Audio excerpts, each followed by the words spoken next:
Impatience का अर्थ है जल्दबाजी।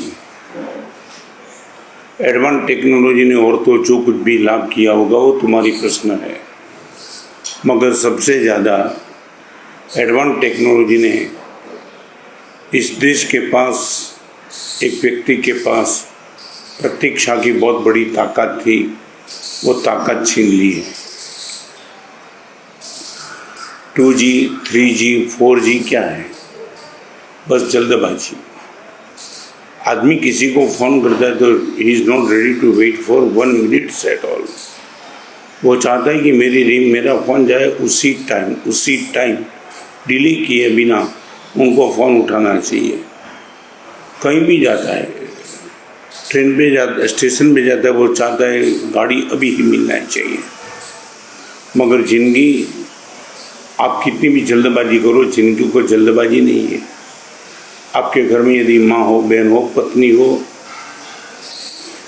एक बार उनको पूछ लेना कि दूध में से दही बनाती है तब कोई जल्दबाजी काम नहीं करती है। दूध में जामुन डाल करके वो मज़े से चैन से सो जाती है।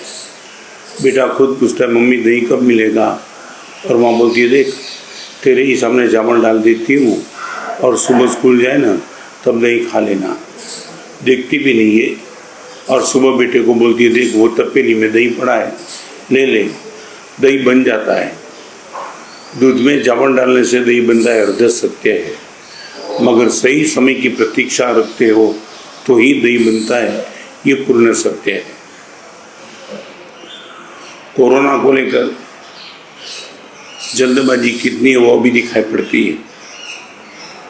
हिंदुस्तान में 5 लाख केस हो गए। आग इतनी ही है। लोगों की जल्दबाजी वो थी, घर से बाहर निकलना है, चारों ओर आग हो और वो टाइम आपको बुझाने का काम करना चाहिए। उससे तो लोग निकल पड़े घर से बाहर। चलो मान लिया कहीं रिक्वायरमेंट की ज़रूरत थी इसलिए घर से बाहर निकल गए, इनकम का सोर्स था इसलिए निकल गए। मगर लोग सिर्फ रिक्वायरमेंट के लिए नहीं निकले, डिज़ायर के लिए भी नहीं निकले, लग्जरियस मौत शौक के लिए निकल गए। वो चाहते थिएटर भी चालू हो जाए, वो चाहते कि ब्यूटी पार्लर भी चालू हो जाए। अभी ब्यूटी पार्लर को कहाँ जीवन से रिलेटेड है। 4 दिन यदि ब्यूटी पार्लर बंद रहा तो कहाँ फ़र्क पड़ता है, थिएटर भी बंद रहा तो कहाँ फ़र्क पड़ता है। कोरोना को कंट्रोल में आने के बाद ये डिमांड होती तो ठीक था, मगर कुछ नहीं। कोरोना का जो होगा सर, बस गवर्नमेंट ने सूत्र दिया और पब्लिक ने सूत्र उठा लिया कि कोरोना के साथ जीने की एक आदत डालनी होगी। आदत डालो ना, सांप के साथ जीने की। मदारी डाल सकते हैं सांप के साथ जीने की। आम आदमी सांप के साथ जीने की आदत नहीं डालता है, वो सांप से दूर रह जाता है। आग के साथ जीने की आदत फायर ब्रिगेड वाला डाल सकता है, एक आम आदमी नहीं डाल सकता है। अरे सिंह के साथ जीने की आदत सर्कस का रिंग मास्टर कर सकता है, आम आदमी नहीं कर सकता है।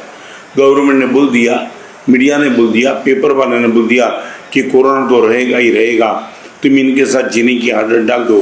खैर जीने की आदत डालनी थी तो भी सोशल डिस्टेंस रखना था, मास्क पहनना था, खाने में व्यवस्था रखनी थी, कुछ नहीं। ईट ड्रिंक एंड बी मेरी। लोग बोलते हैं कि कोरोना ने बहुत कुछ सिखा लिया, मैं नहीं मानता हूँ कोरोना ने सिखा लिया। खैर 2-3 पब्लिक, 2-3 वर्ग इतना ऐसा होगा जो कुछ सीखा होगा। क्लास सीखता है, मास्क तो बेवकूफ़ बन के भागते रहता है। जैसे 2 महीने का लॉकडाउन था, ऐसे जैसे दुष्काल में थे आके निकले। 2 दिन के पहले मुझे समाचार मिले, लिंक रोड पर 1500 लोग करीबन बैठे बैठे चाय चिवड़ा और भेलपुरी खा रहे थे। यहाँ कहाँ कोरोना है? और ये बोलते कि हिंदुस्तान ने वैक्सीन ढूंढ ली। ठीक है, दवा ढूंढना अलग बात है, रोग न हो अलग बात है। रोग होने के बाद दवाई लेनी पड़ती है, मगर रोग न हो इनके पहले तो प्रिकॉशन लेना पड़ता है। मैं बात करना चाहता हूँ प्रतीक्षा। यदि आप तुम थोड़ा वेट कर सको, अपने आप को कंट्रोल कर सको, अच्छी से अच्छी दिक्कत मुसीबत कितनी भी भयंकर हो निकल जाती है। मैं 3 बात आज करना चाहूँगा। एक है प्रतीक्षा, नंबर 2 परीक्षा और नंबर 3 प्रतीक्षा। कोरोना कब जाएगा वो प्रतीक्षा थी। 5 दिन, 10 दिन, 15 दिन, 20 दिन यदि हम वेट कर सकते थे, बहुत कुछ डैमेज कंट्रोल हम कर सकते थे, मगर जल्दबाजी कर दी।